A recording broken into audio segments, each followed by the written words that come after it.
மூத்த அதிமுகவினுடைய தலைவர் அண்ணன் செங்கோட்டையனுடைய நீக்கம் என்பது வேலையற்ற வீரர்களின் தேவையற்ற முடிவாகத்தான் நான் பார்க்கிறேன். என்ன சொல்லிட்டாரு? தவறா ஒண்ணுமே பேசல. ஒரு ஜனநாயக ரீதியாக டெமோக்ரஸியில கோர்ட்டு கூட அதுதான் சொல்லியிருக்கு.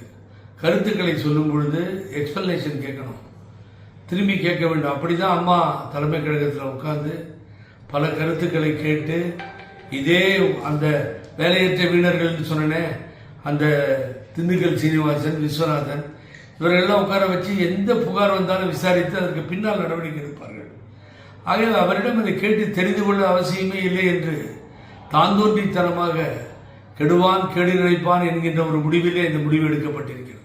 ஒரு மூத்த தலைவர், அரசியல் அனுபவம் மிக்கவர், அம்மாவுக்கே ரூட் போட்டு கொடுத்தவர், அம்மா விரும்பிய தலைவர், அப்படிப்பட்ட ஒரு தலைவராக விளங்கிய செங்கோட்டையனை நீக்குவது என்பது ஆணவத்தின் உச்சியிலே சென்று விட்டார்கள். ஆணவத்தினுடைய எல்லையை மீறி நிற்கிறார்கள்.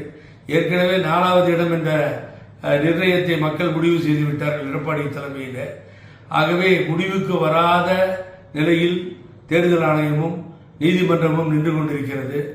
ஆகவே ஓபிஎஸ் அண்ணனாகட்டும், நாங்கள் அமைத்திருக்கின்ற ஒருங்கிணைப்பு குழு ஆகட்டும், இவரை தெரியாமல் தேவையில்லாமல் முதலமைச்சராக்கிய சசிகலா என்கின்ற சின்னமாகட்டும், எல்லோருக்கும் ஒரு வலிமையை சேர்ப்பதற்கு செங்கோட்டையனை அவர்கள் இன்றைய தினம் நீக்கியிருக்கிறார்கள். அவர் வெகுண்டெழுந்து வர வேண்டும். சிரித்துக்கொண்டே நன்றி என்ற பதில் தலைவர் சொன்னது போல சொல்லியிருக்கிறார், பரவாயில்லை. ஆனால் இனி அவர் வேடிக்கை பார்க்கக்கூடாது, எங்களோடு கைகோர்க்க வேண்டும். அவரது அனுபவமும் ஆற்றலும் அறிவுரைகளும் தேவை. இனிதான் அரசியலில் ஒரு பூகம்பமாக வெடிக்கும். முழுவதுமாக பழனிசாமியினுடைய அரசியலை முடிக்காமல் விடமாட்டோம். அவர் பின்னால் செல்பவர்கள் அத்தனை பேரும் நீங்கள் டெபாசிட்டை இழந்து தெருவில் இருக்கின்ற காட்சியை காணப்போகிறீர்கள். செங்கோட்டையான் நீக்கம் என்பது புரட்சித் தலைவி அம்மாவுக்கும் தலைவருக்கும் செய்திருக்கின்ற மாபெரும் துரோகம். இந்த துரோகத்திற்கு பழனிசாமி பதில் சொல்லியே ஆக வேண்டும். இனி சளைக்கப் போவதில்லை.